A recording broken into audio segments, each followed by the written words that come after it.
Hey everybody, this is Dia Mike, and this is the next kind of, well, it's a prep video really. It's a prep video for Rise of Tiamat. Let me adjust my gain here a little bit. This is one of the, as you saw in the title there, snake egg tokens. I didn't know what else to call this. I never think I would say snake egg token in my entire life, but there it is. But this is one of the tokens. It's in time-lapse, of course. This particular batch of eggs took about 2.5 hours or so to create. You know, from sketching to inking to obviously what you're seeing here is the coloring and the adding of value and highlights. But this was fun to do because there's a, oh, it just popped up for a second there, those egg sacs. I actually made about 3 or 4 tokens, actually a little more than that, but 5 or 6 actually. You can see some of the pillar there on the left. And this was for Tabletop Simulator. It's actually for Rise of Tiamat Chapter 3, when the characters go through the dungeon crawl in the tomb of Diderius. And there's this one little room, that's the throne room, that's near the end where the Yuan-Ti, or Yuan, is that how you say it? Yuan-Ti, Yuan-Tai, I don't think it's Tai. Yuan-Ti, whatever they're called. They face off against the Yuan-Ti. And I thought, well look, the map is so bland. It's a beautiful piece of art, but it's so bland. You need stuff in there, right? And I'm using a 3D environment, so I thought, hey, let's just make some tokens. And it started with 1 egg sac, and then I felt, look, let's really space this out. Let's do some pillars and more egg sacs, and that way the room will really pop, right? That's what I did. So I went out and created, at the beginning, only about 3 tokens. Maybe 4 at the most, but 3. And this is one of them. It's a huge, large batch of eggs and broken pillars. And you can see there on the top right there, there's the small one that I started with. And so I started with the small one, then went to the big one. And then I made 1 pillar. That's just as far as I went at the beginning. And I only ended up creating maybe a few more. And when you're making tokens, here's the thing. Here's one thing you want to keep in mind. Because, you know, as a DM, we're all against the clock on every little thing we do, is versatility. Tokens and versatility. You don't want to set out and create, unless you've got all the time in the world, 15, 20, 30 tokens, right? It becomes too much mixed in with everything else you're doing, right? So you want to create a small amount and make them as versatile as possible. Ways in which you can flip them, you know, flip them vertically, maybe even flip them horizontally.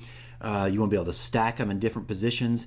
That way it looks like you've actually created a lot, but the reality is you only created like, you know, 2 or 3. So it's a great way to do this. So you want to think versatility when creating tokens. Now I expanded upon this and I ended up making, you know, about 4, maybe 3 or 4. Gosh, I don't know now. Somewhere between 3 and 5 additional tokens because things got a little more complex and it was really working and it looks great. So I wanted to add a little bit more. I think I added just 3 more tokens actually. 2 webbing tokens, a huge mass of webbing. And then a large monster token, which was a mummy snake, which I'll do in a separate video. But you think versatility, guys. Just think about that. Even though, and this was a 3D world, and I was making 2D tokens, and it looks fantastic, really. I approached it like a one-act play, like a boxed theater or a children's theater, where they'd have those 2D cutouts that would, you know, be the stage environment, whatnot, for whatever, you know, scene they're in. That's how I thought about this. That's how I approached it. So it looks great, and I'll do a separate video on that. You'll get to see all that, all these different little 2D elements lined up and staged within the map. It looks really, really good.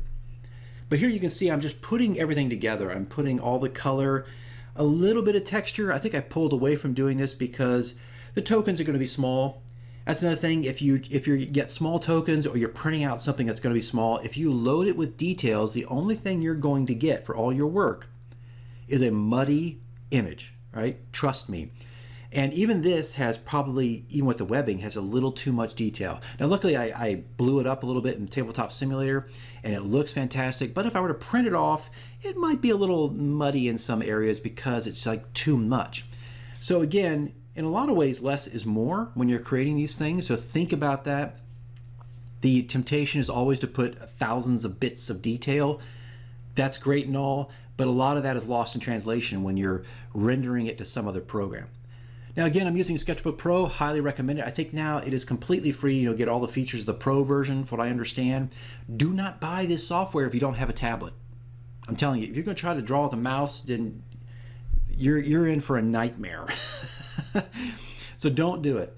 But this, again, is all in Sketchbook Pro. And again, I made like 5 or 6 tokens, and I kept the color scheme correct, what's the word I'm looking for? Coherent.